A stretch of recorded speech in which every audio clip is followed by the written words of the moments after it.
කොහොමද ඔයාලට ගොඩක් ආදරෙන් එකතු කරගන්නවා වරු channel එකට. ඉතින් අද ඔයගොල්ලෝ මම එකතු කරගන්නේ මේ රෑට මම පැස්ටා වර්ග දෙකක් හදනවා. ඉතින් මම මේ හදන විදිහ බලලා ඔයාලත් හදන්න. හරිම රසයි.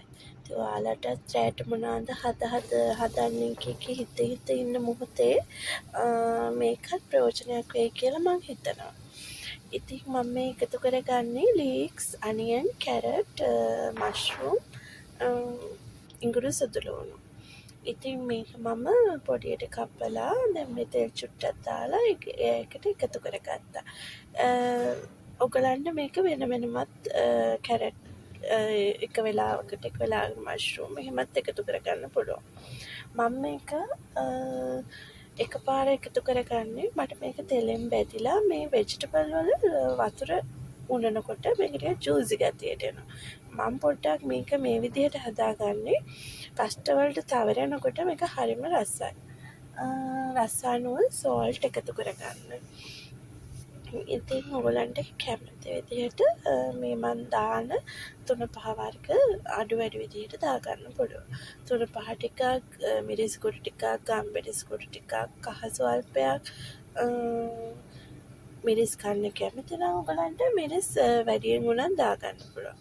දැන් මම මේ පැස්ටා එක හදන්නේ මටයි හස්බන්ඩ්ටයි ගන්න. මොකද දුව කැමති නැහැ මිරිස් රසට මෙහෙම මේ වගේ පැස්ටා කන්න. යා ආස ක්‍රීම් පැස්ටා එකට. මම ඒකත් අද පෙන්නන්න ඔයගලන්ට කොහොමද හදන්නේ කියලා.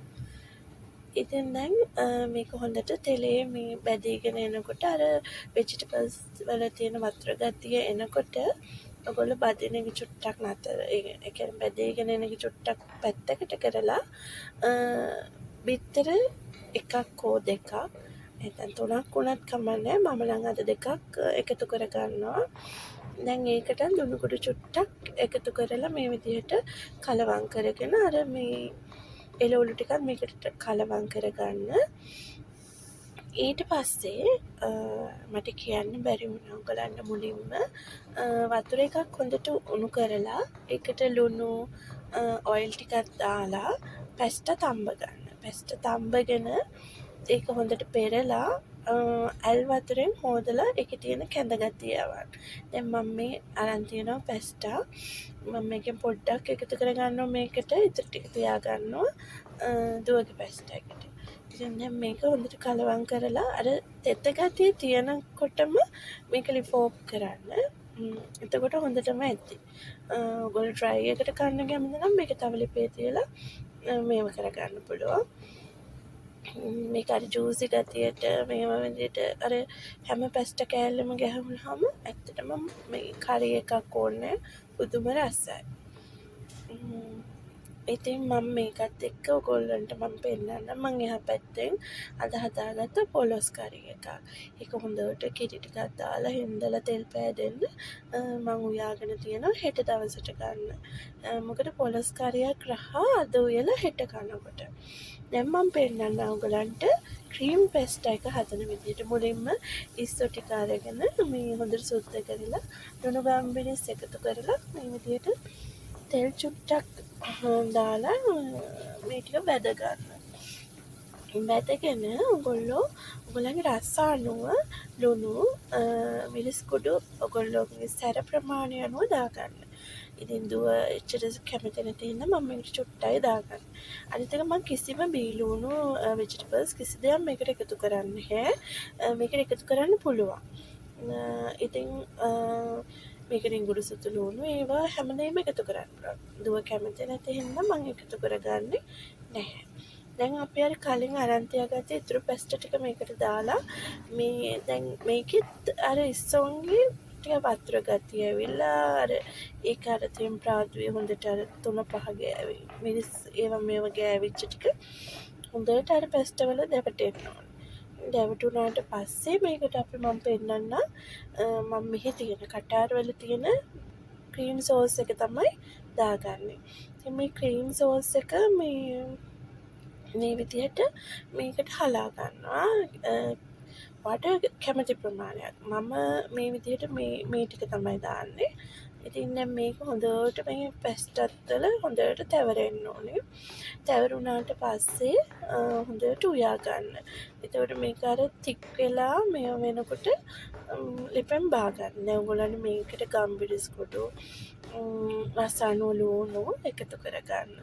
මේක හොඳට කුක් වෙනකොට මේක හොඳට තික් වෙලා එනකොට ලිප ඔෆ් කරගන්න. ඉතින් ඔයගොල්ලොත් මේ විදිහට මේ පැස්ට් වර්ග දෙකම මේ හදලා බලන්න. ඇත්තටම හරිම රසයි.